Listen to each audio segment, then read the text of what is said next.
ஆய்ந்து தொலைந்தோ உபயோகித்தோ சிறிதானதோ பெரிதானதோ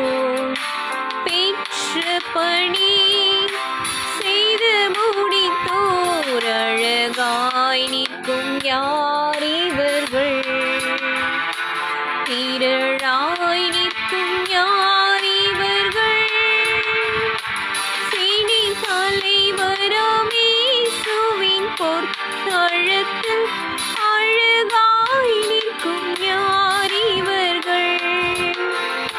சினி தலைவராம் இயேசுவின் பொற்தழத்தில்